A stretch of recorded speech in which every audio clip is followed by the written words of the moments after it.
Hi, everyone, and welcome to our discussion for today. We're going to look at the analog input-output functions.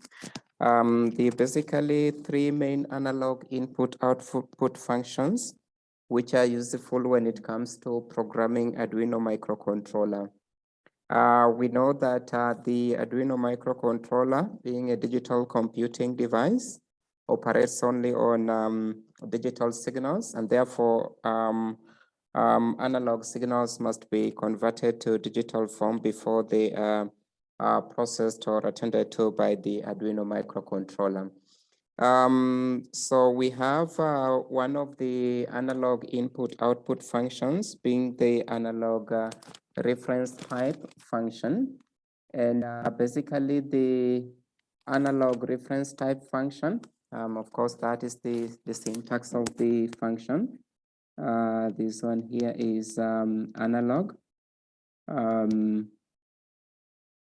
reference function. The analog reference function is basically used to provide the Arduino's analog to digital converter with a reference voltage that is not necessarily 5 volts DC. In many cases, you'll find that we deploy this function to allow us increase the resolution available to the analog inputs, which operate at voltages not necessarily 5 volts. In other words, voltages which are below 5 volts DC.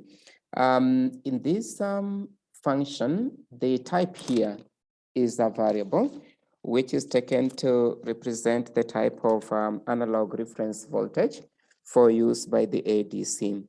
And there are 4 different types of analog reference voltages, which can be supported.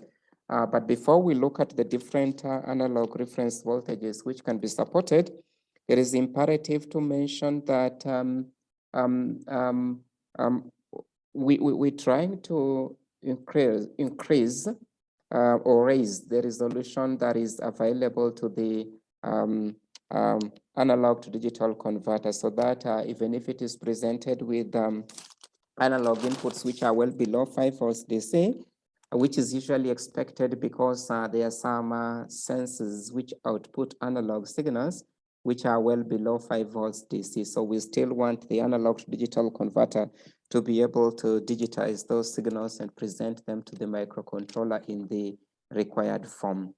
So the first type of the analog reference voltage, and of course, we have, before I introduce the different types of the analog reference voltages which can be applied here, there is a pin that is next to the digital pin number 13 in the Arduino Uno microcontroller. It is called the ARF pin. That is the analog reference pin. Of course, it is the pin to which we can use to issue the analog reference signal along with this analog reference type function. So the first one, we can have, if we want to use the default value, then that type in that case will be considered to be default. So the first category is default.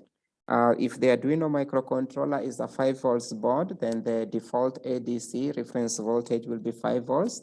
However, if the Arduino board is the 3.3 volts board, then the default analog reference voltage level will be 3.3 volts. Then we have some built-in reference voltages. Those are the ones that we term internal, like in the case of Atmega 168 microcontroller, or yes, in the case of Atmega 168 microcontroller or Atmega 328 microcontroller, then the internal built-in reference voltage will be at 1.1 volts, And in case of Atmega 8 microcontroller, then the internal built-in reference will be at 2.56 volts. So this one here is the syntax for using the analog reference function. The type there can be the default analog reference voltage internal, internal, which is at 1.1 volts, internal, which is at 2.56 volts, or external.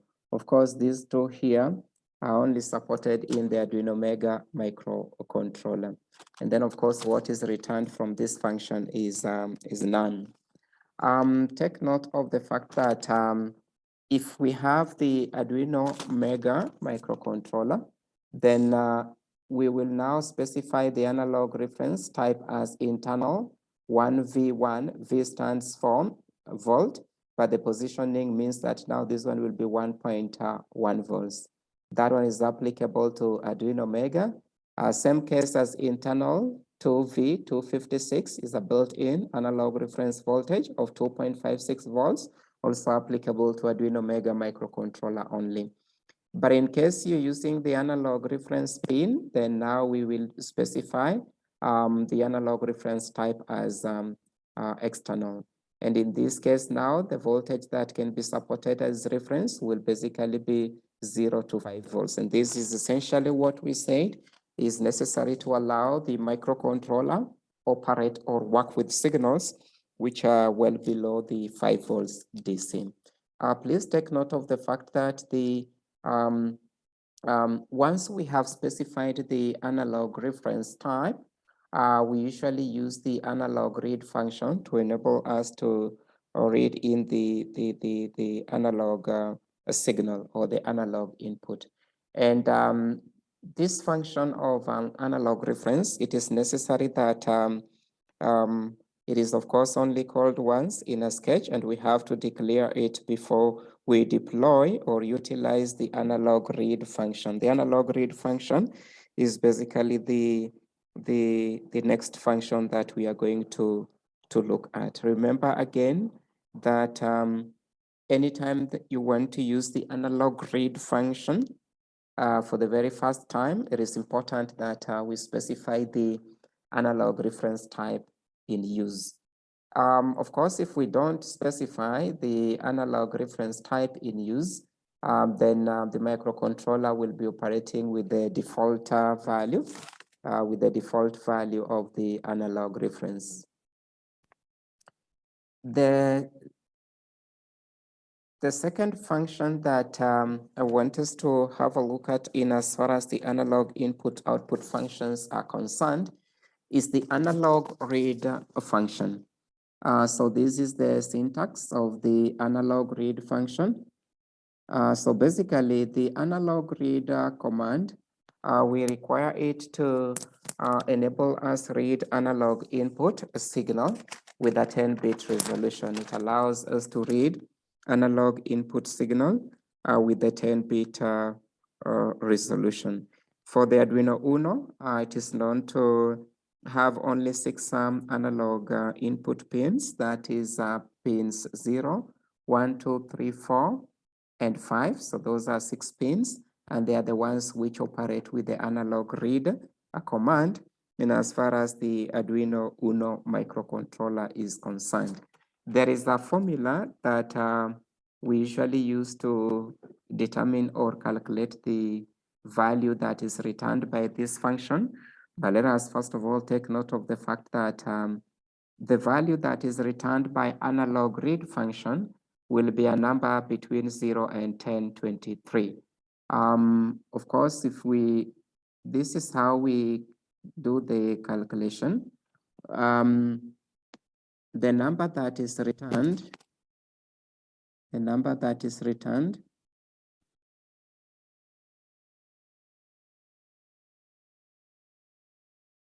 is given by 2 raised to power n, where this n is the bit resolution of the analog to digital converter.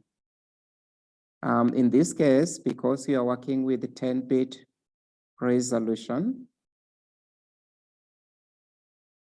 then now we are going to have 2 raised to power 10, which will be equal to 1024. But if we count from 0, we will have now 0 to 1023. We will have 0 to 1023 if we start counting from 0. And that is the reason as to why now if we check here, we will see that the analog read command will return for us a value falling between 0 and 1023. Of course, those two values there being inclusive. It is possible that the sampling or the frequency at which we read the analog signal is fast enough not to slow down the microcontroller. It only takes about 100 microseconds to read a single analog input, and therefore for a time period of 1 second, it is possible to have a maximum reading frequency or speed of 10,000. So in other words, the analog to digital converter has got the capability of reading the analog input or reading an analog input pin 10,000 times in a period of 1 second. Contrary to the digital input-output pins, in which case it is usually important to declare the mode in which we are using the digital pins, whether input or output, the analog pins need not to be declared. We do not necessarily have to specify the mode under which we are using the analog pins because the analog pins default as input pins. The last analog input-output function that I wanted to introduce is the analog write function. The analog write function. It is very important that we take note of the fact that in a nutshell, we usually do not have an analog output from a microcontroller. But the world is full of continuous variables or variables which behave in a continuous way and hence can be considered analog. And therefore, the Arduino microcontroller has got the ability to produce a digital output signal, yes, but whose behavior is analog in nature. In other words, we talk about a Arduino microcontroller outputting a digital signal which acts as if it is an analog signal. This kind of digital signal, which behaves as if it is analog signal, is the one that we call PWM signal, pulse width modulation signal, PWM signal. And in the case of the Arduino Uno microcontroller board, there are 6 pins with the PWM functionality. These are basically digital pin number 3, number 5, number 6, number 9, number 10, and number 11. So those 6 pins in the Arduino Uno microcontroller support PWM functionality. A PWM signal is very important when it comes to running actual plants or systems. For example, a motor can easily be operated or controlled using PWM signals. A number of driver circuitries can be operated, digital driver circuitries can be operated by using PWM signals. Of course, the advantage of deploying PWM signals is that the duty of the pulse can always be adjusted, and that way we're able to, for example, control the speed of a motor and so on and so forth. So anytime we want to output a PWM signal from the Arduino microcontroller, the command we use is analog write function. So the syntax is analog write into brackets pin, then value. So pin there, we put a pin that supports PWM functionality. And it is the pin to which we want to write a PWM signal. In the case of Arduino Uno, it can be pin number 3, number 5, number 6, number 9, number 10, or number 11. And take note of the fact that the duty cycle in this case, which is represented by the value, you can set the duty cycle to be either on or off. That is, of course, the duty cycle will be ranging between 0 and 255, and I will show how we get that. It cannot be always on. If it is always on, that is 100% corresponding to 255, or it can be always off. If it is always off, that is corresponding to 0% or 0. So when you have a range of 0 to 1023 as the value that is returned from the analog read function, then you divide this side by 4, divide this side by 4, and this is essentially what gives us now 0 to 255. That is what gives us 0 to 255. So basically that is the range that we're working with, 0 to 255. And therefore, if we now have an analog signal and an analog input signal, and we want to convert it to PWM form, we basically divide by 4. We basically divide by 4. For example, if we have, let me share my whiteboard. For example, if let's say that we've declared an integer variable and called it value, and maybe we have initialized it to 0. So maybe let me say this is variable to store the analog input value. And we want to convert it to PWM. If we want to convert it to PWM, then what we will do is maybe let's assume that we have a digital maybe sensor or input device, like maybe a potentiometer. And let me assume that the potentiometer is connected to analog pin number 0. So in this case, potentiometer, which is an analog input device,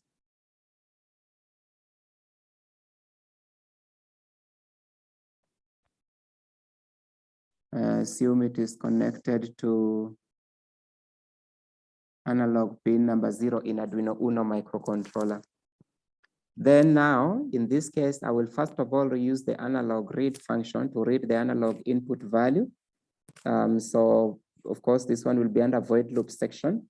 I will basically say that value is equal to the analog read. And then I put the pin that we are reading from. There I've called it potentiometer, so I will put potentiometer there. And after reading the value, then I convert to PWM. So to convert to PWM, then I will just say that now that value, I want to divide by 4. So I'm dividing there by 4. So this one will convert the value returned by the analog read function, which is between 0 and 1023 to the range 0 to 255, which is a PWM what? This is a PWM signal. That is a PWM signal. Then now with that, now I can use the analog write function. With that, now I can use the analog write function. So now I can, for example, say, let's say maybe if I had connected LED to a pin that supports PWM, like let's say pin number 11. If I had connected LED to pin number 11, then now I will just come here and say analog write to LED. I'm assuming LED is connected to pin number 11, and then the value, which we have already converted to PWM. So basically that is how we will go about it. So in this video, we've appreciated the 3 main analog input-output functions. We've appreciated the 3 main analog input-output functions. Basically the analog reference function, the analog read function, and the analog write function. Remember that when you're using the analog write function, it is not necessary to specify the mode. There is no need of using the pin mode function to specify the mode. because the PWM pins, they default as output pins, or they operate by default as output pins anytime you use the analog write function. So whenever you want to use the analog write function, no need to specify the mode under which you want to use those pins. Thank you very much. That is the end of our video. Watch out for our next video where we're going to look at an example on how to read analog inputs from analog sensors using Arduino microcontroller.